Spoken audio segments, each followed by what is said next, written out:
first time we met? You won't remember, but I do. I was 17, studying A-level drama in the sixth form.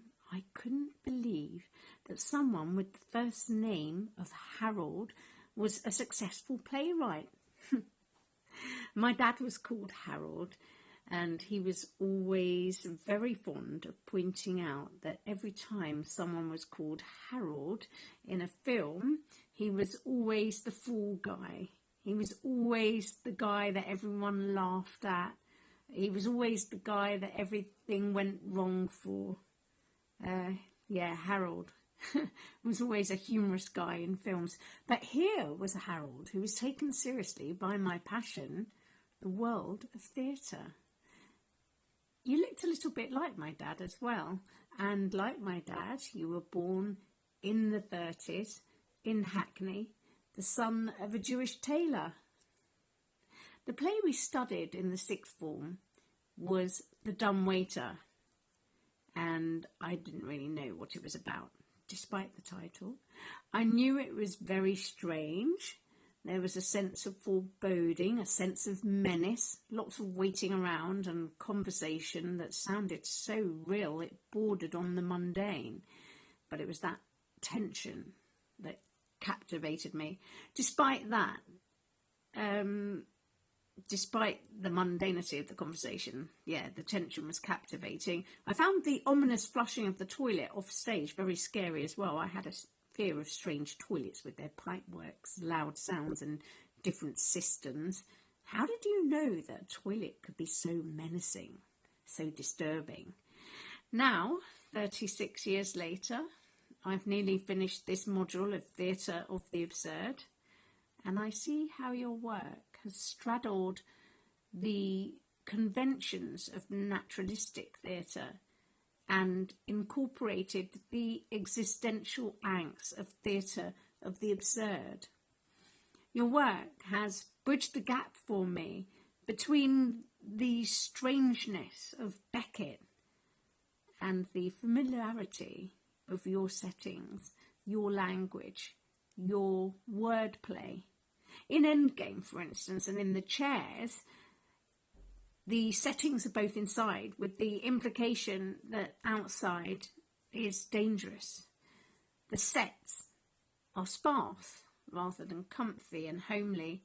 And in your sets too, there is that run-down feeling of decay, even though they might be filled with the naturalistic details of the real everyday life, such as the junk that surrounds Aston in The Caretaker. And then there are your famous Pinter pauses. As someone that speaks a lot, too much some might say, you wouldn't think that I'd actually appreciate Pinter pauses.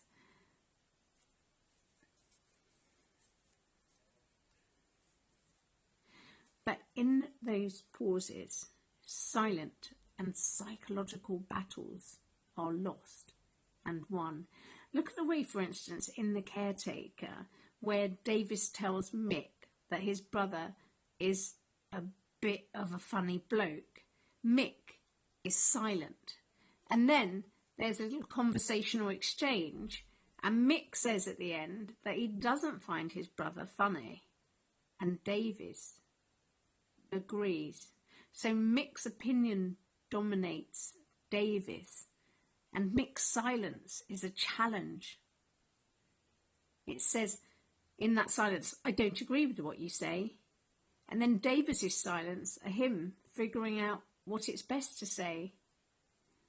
Your plays, Pinter, are miniature power struggles between everyday characters where silence is a weapon more than the words. And there is an awareness of the underlying anxiety of existence. In honour of you, Pinter, I will now read an excerpt from The Caretaker in the Faber and Faber edition 2009, from halfway down page 4. And it's going to be the character of Davis. All them toe rags, mate, got the manners of pigs. I might have been on the road a few years, but you can take it from me, I'm clean. I keep myself up. That's why I left my wife. Fortnight after I married her. No, not so much as that. No more than a week. I took the lid off a saucepan. You know what was in it? A pile of her underclothing, unwashed. The pan for vegetables it was. The vegetable pan. That's when I left her, and I haven't seen her since. I've eaten my dinner off the best of plates, but I'm not young anymore. I remember the days I was as handy as any of them. They didn't take any liberties with me, but I haven't been so well lately. I've had a few attacks. Did you see what happened with that one?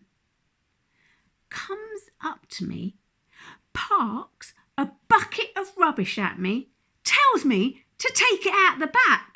It's not my job to take out the bucket.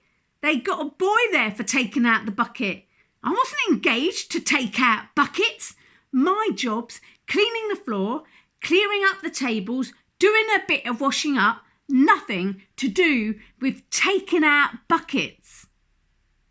Yes, well, say I had, even if I was supposed to take out the bucket, who was this git to come up and give me orders? We got the same standing. It's not my boss. It's nothing superior to me. He was Scotch. He was a Scotchman. I told him what to do with his bucket, didn't I? You heard. Look here, I said. I'm an old man, I said. Where I was brought up, we had some idea how to talk to old people with the proper respect.